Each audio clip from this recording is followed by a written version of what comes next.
Shyam steel flexi strong TMT बार, ये strong के साथ फ्लेक्सिबल भी है। आपदा मुसीबत कोई भी आए, ये घर को अटूट बनाए। जब TMT फ्लेक्सी स्ट्रॉन्ग, तो घर रहे हमेशा के लिए स्ट्रॉन्ग।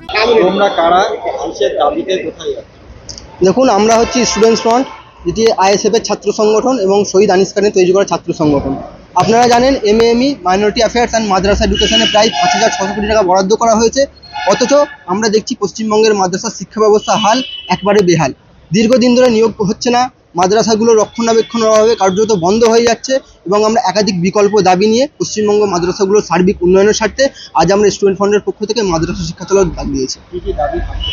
আমাদের বিভিন্ন রকম দাবি থাকছে, যেমন মাদ্রাসাগুলোতে প্রাথমিক স্তর থেকে কম্পিউটার শিক্ষা প্রদান করতে হবে, MSK SSKগুলোকে পশ্চিমবঙ্গ মাদ্রাসা শিক্ষা পর্ষদের অন্তর্ভুক্ত করতে হবে। একাধিক বিকল্প দাবি থাকছে, যেগুলো দাবিগুলো যদি মানা হয় তাহলে আমাদের পশ্চিমবঙ্গের মাদ্রাসাগুলোর সার্বিক উন্নয়ন হবে বলে আমরা মনে করছি।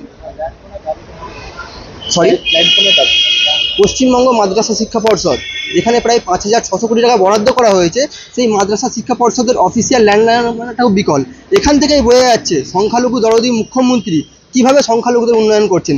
তিনি প্রকৃতপক্ষে মুসলমান সম্প্রদায়কে কেবল ভোট বাক্সে পর্যবেসিত করতে চাইছেন, তাদের প্রকৃতপক্ষে কোনো রকম উন্নয়ন করতে তিনি চাইছেন না। তাই এই মমতা ব্যানার্জির তথাকথিত সংখ্যালঘু দরদি যে মন মানসিকতা, তার বিরুদ্ধে আজ আমরা স্টুডেন্ট ফ্রন্ট মাদ্রাসা শিক্ষা পর্ষদ যাচ্ছি এবং মাদ্রাসা শিক্ষা ব্যবস্থার সার্বিক উন্নয়নের স্বার্থে আমরা স্টুডেন্ট ফ্রন্ট রাস্তায় ছিলাম, আছি এবং থাকবো। যদি তোমাদের দাবি না মানা হয় পরবর্তীতে কি করবে? আমরা আগামী দিনে গণতান্ত্রিক প্রক্রিয়া আন্দোলন করব, প্রয়োজনে আমরা কালীঘাট অভিযান করব, প্রয়োজনে আমরা নবান্ন অভিযান করব। কেন আমরা দেখছি রাজ্যের সরকারি শিক্ষা ব্যবস্থার হাল, রাজ্যে ক্রমশ সরকারি স্কুলগুলো বন্ধ হয়ে যাচ্ছে, বিদ্যালয়গুলো রক্ষণাবেক্ষণের অভাবে, শিক্ষক নিয়োগের অভাবে কার্যত বন্ধ হয়ে যাচ্ছে। তাই শিক্ষাকে বাঁচানোর স্বার্থে আমরা স্টুডেন্ট ফ্রন্ট রাস্তায় ছিলাম, আছি এবং থাকবো। আমার নাম শেখ সাবির রহমান, সাধারণ সম্পাদক স্টুডেন্ট ফ্রন্ট পশ্চিমবঙ্গ রাজ্য কমিটি।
ये स्टाइल का मामला है, रूपा फ्रंटलाइन।